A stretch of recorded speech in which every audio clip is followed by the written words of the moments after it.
Well, we've got the budget up for 2019-2020. It's a $311 million budget that was almost unanimously supported today in Council, which was fantastic. Some councillors spoke against the removal of the non-PPR, which we've been winding it back over the course of the last three budgets. Today we axed the non-PPR levy, the special levy, altogether.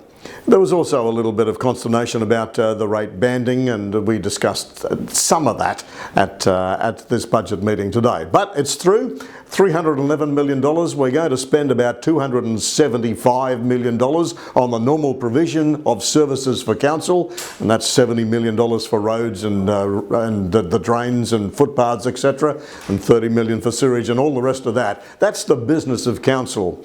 We've also got $116 million though in our capital works program, and that's a huge program that we're going to deliver. We'll spend that on something like the Morani water treatment recycling plant, and that's a $14 million investment.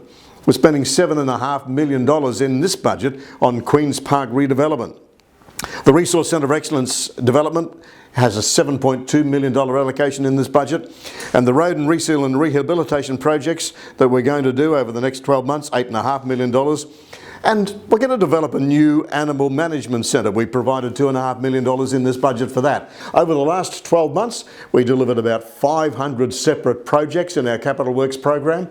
That'll be about the same for this next 12-month period. So lots and lots of activity coming up. We've kept things like the $1 million budget line item we have for events attraction. That's going to stay for the next 12 months. That's a very popular, events and attractions fund for Mackay. We've got $500,000 in the budget this year for community organisations, either through our Better Communities Building Fund or the community fund itself.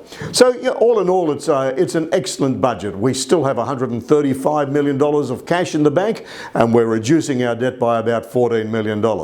So my congratulations to the CEO and the staff, and to Kylie Lamb, whose first budget it is as director, and to the councillors who've worked for the past 4 months on lots and lots of budget meetings. This has been a significant outcome, and this is a great budget that looks after our region. It really concentrates now on delivering a business, open for business message to our region, and looks after the livability of the region as well. So I'm very happy that the budget's up.